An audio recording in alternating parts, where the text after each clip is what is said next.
Well, I'm extremely happy with our team. I just told them in the locker room, this doesn't take away from the season. If you would have told me last year that when I got the job in July that we would be here, I would say you're kind of crazy. So my seniors, Brian and Ryan and Brandon. Okay, I'm just so happy and proud of them because they bought into what we did all year. I mean, we're 21-6. I don't think anybody really gave us a chance, but we finished, Chesapeake Division champions in the SMAC. We were, our region champion, and I think people coming in, CM Wright was ranked, and they were here before. I don't know if really anybody gave us a chance, and we competed until the end. I always say rebounds, free throws, turnovers. We actually won the turnover battle, but free throws, they shot 22 for 29, and we shot 6 for 12. So, one of the things, I wish we drove the ball a little bit more, to be honest with you. But, hey, they gave it their all. I'm just really proud of this team. This is the best group of kids I've been around. I mean, during timeouts, they look me right in the eye. They really try, and I'm very proud of their effort tonight.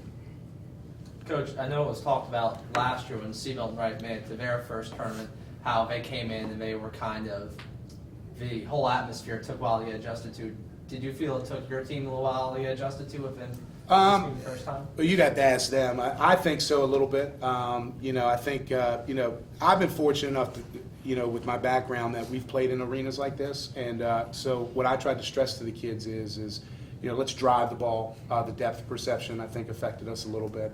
I think that if we would have gotten to Saturday, you would have seen a different team, that type of thing. And hopefully, we'll try to get back next year. It starts all over again, and it starts with working out and getting back in the gym and things like that. So, again, it is disappointing. We have a lot of kids with a lot of heart and competitiveness and things.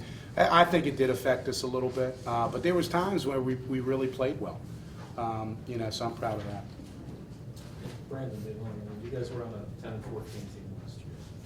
What was the difference this year? Like I've been saying, all year, we've been more together this year than we were last year. This year, we'll go out, the whole team will go out together.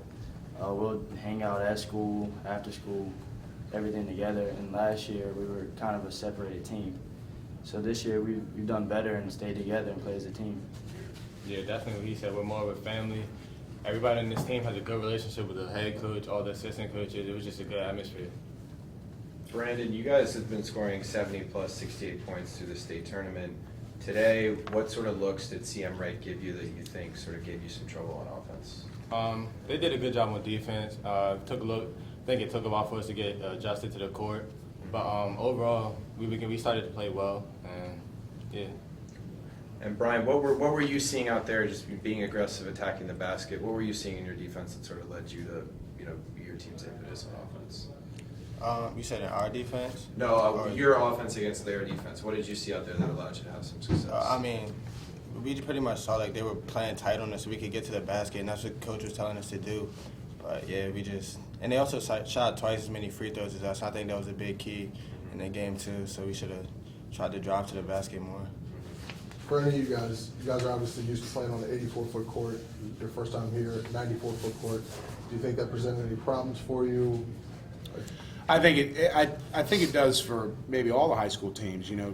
Because now you're getting back. It's a little longer to get back on defense. The spacing can affect the team absolutely, but you can't use that as an excuse. Right. I think again, just like Brian said, them getting to the line, they were more aggressive than us, and I think that was the difference in the game. Where we had to be a little more aggressive, where we settled for shots, and sometimes maybe, and then getting back, when you rush shots on the offensive end, and now you're playing defense for long periods of time, it can wear on a team, and I think that kind of affected us a little bit. As far as CM Wright, who did it compare to what you guys have played in the SMAC League?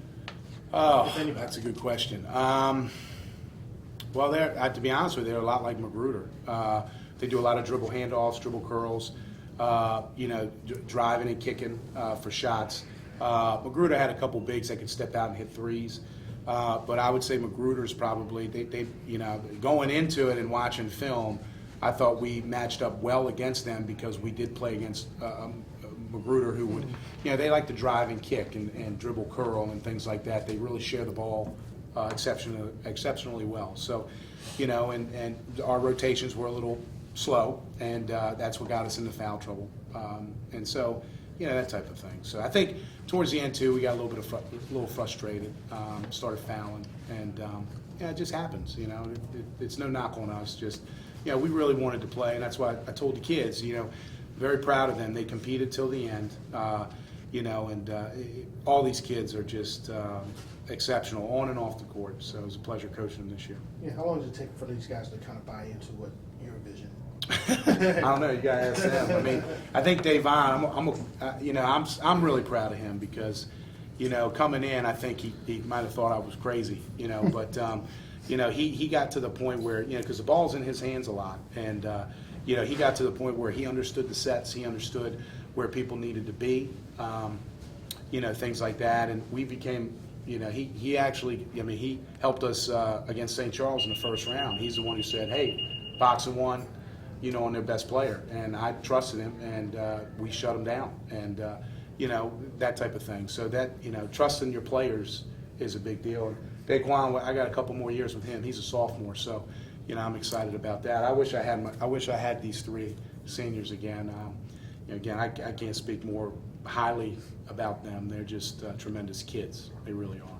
Brandon, so starting from the second quarter through the end of the game, they went on a couple runs, but you guys were able to come back, cut it to 3 or 4 a couple times. Was there any point that you truly felt that you guys had momentum, or do you always feel like you guys were chasing them a little bit? We were definitely chasing them, but we had momentum. We had to run our sets, get to the basket, and make plays to try to reduce the lead, not at one time, but just try to chip away at it.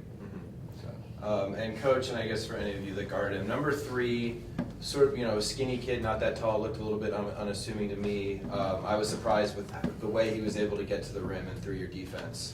Did he catch you off guard a little bit? And what sort of in-game adjustments did you try to make to stop? Number 4, or was it Corey. Oh, number 3. He's Yeah. we knew about him. He's definitely their best player. Bays, right? Yeah, Yeah. Bays. And I know we had 30. I watched the film. He had 38 against Woodlawn, and you know, he's a crafty kid. He can get around the edge and kind of lean in, and that's something that's a really good skill to have as a guard. He has a knack of getting to the line, and he's got like that kind of Euro step where he takes too long and can float it up there. He's a kind of a gangly kid.